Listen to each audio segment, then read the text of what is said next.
You had your little chance to knock me out, didn't you? Couldn't do it, could you?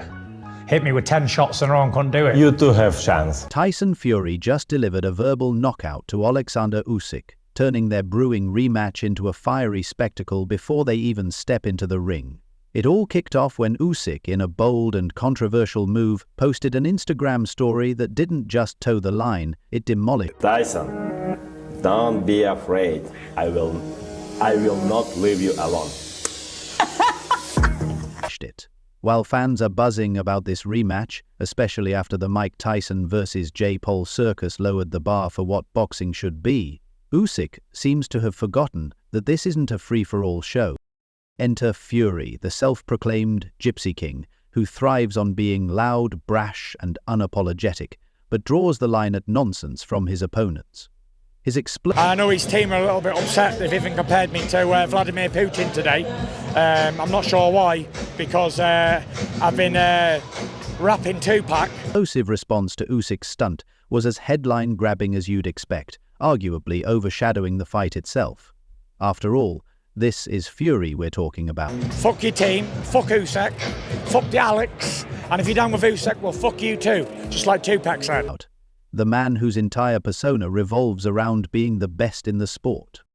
But let's not ignore the cracks forming in Fury's crown after his first professional loss to Usyk. The defeat served as a harsh wake-up call, especially after he strolled into that fight far too comfortable and cocky.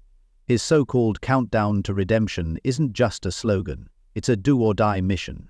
Fury needs this win to preserve his legacy, and no one can forget that critical 9th round, where Usyk proved he wasn't just an underdog, but a genuine threat to Fury's throne.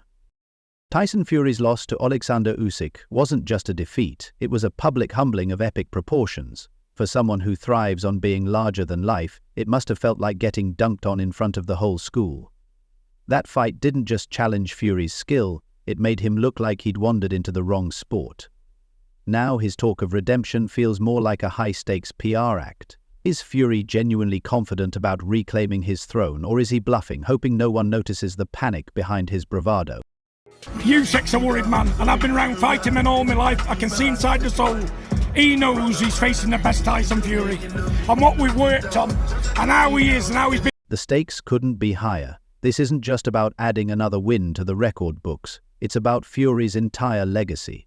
Lose again and the Gypsy King's crown might as well be permanently retired. After all, you can't call yourself a king when your rival's holding the belt you keep dropping. Fury knows this, and the pressure is starting to show.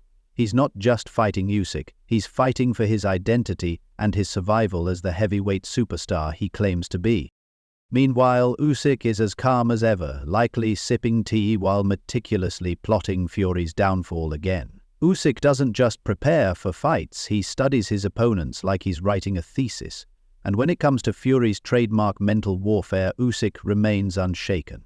Fury's mouth, almost as famous as his fists, has long been a weapon to rattle opponents, but this time his trash talk isn't landing. Usyk isn't just immune to it, he's turning it into fuel for his own quiet dominance. Usyk's greedy belly nickname for Tyson Fury was a stroke of genius. It wasn't just a jab at Fury's fluctuating waistline, it was a calculated dig at his discipline, arrogance, and unpredictability. While Fury puffs up and roars, Usyk smirks and delivers one-liners that cut deeper than Fury's loudest rants. When Fury faced Usyk back in May, it wasn't just about squaring up in the ring, it was about, "Hey, my friend Greedy Belly, continue training. I'm Rez, brother. I know, you hard work. It's good. Appreciate it." surviving the madness in his own corner. The fight itself nearly got overshadowed by the soap opera happening outside the ropes, led by none other than Fury's father, John Fury. Channeling his inner reality show star, John's dramatic outbursts were so over the top they'd make even the biggest divas blush. Fans weren't the only ones cringing. Boxing legends like Ricky Hatton weighed in, calling the corner an outright shambles. John Fury, always a wild card, took dysfunction to new heights that night, enough to leave even the most chaotic families shaking their heads. Meanwhile, head trainer Sugar Hill Stewart was fighting his own battle, desperately trying to provide clear guidance amidst the chaos. Unfortunately, the dysfunction seemed to drown out the strategy, leaving Fury to fend for himself against a laser-focused Usyk. During Tyson Fury's fight against Oleksandr Usyk, his corner wasn't just chaotic, it was a full-blown circus.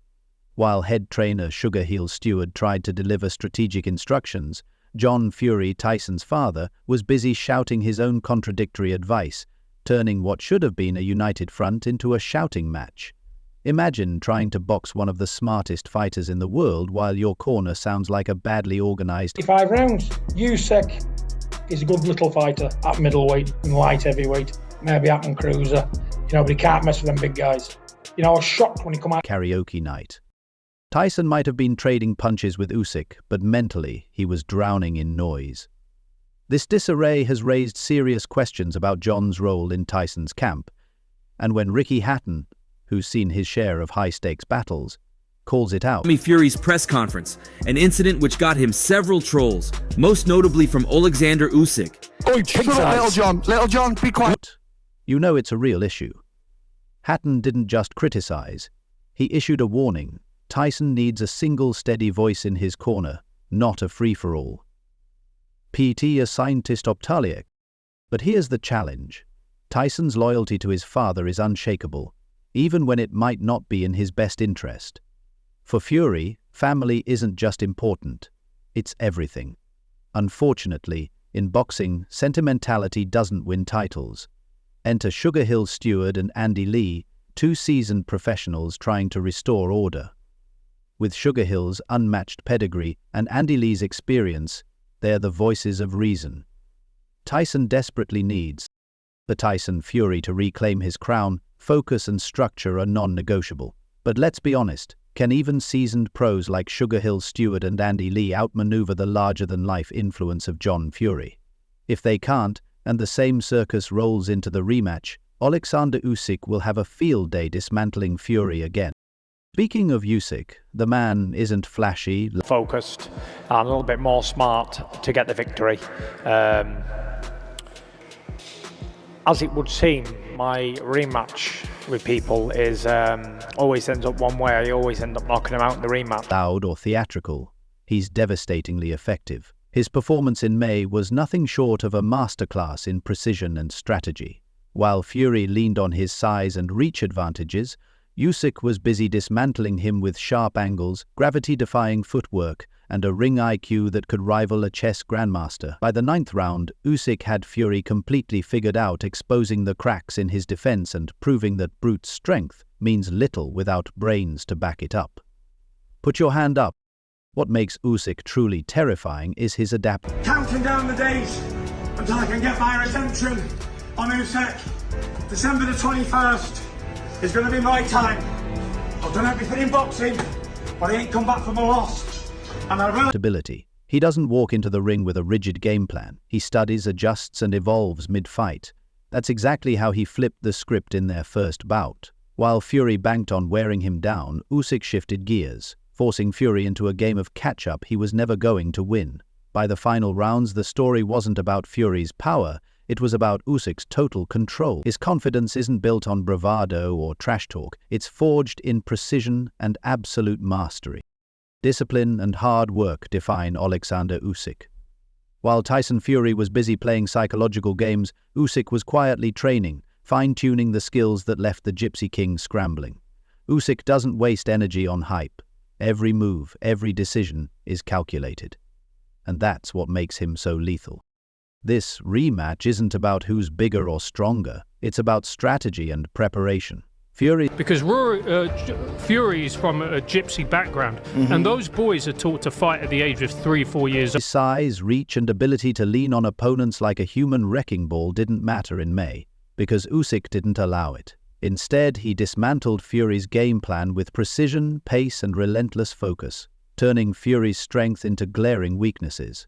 If Fury's corner descends into chaos again, Usyk will exploit that dysfunction with ease. Ultimately, this fight is shaping up to be more than a physical clash. It's a battle of philosophies. On one side is Fury, relying on his family's chaotic loyalty and his larger-than-life persona. He's a heavyweight, and the heavyweights were never really that good in terms of that kind of... to carry him through. On the other is Usyk, cool and calculated, focused solely on outsmarting and outclassing his opponent. The real question is, can Tyson Fury pull himself together, quiet the circus around him, and reclaim his crown? Or will Usyk prove once again that precision and discipline always beat pandemonium?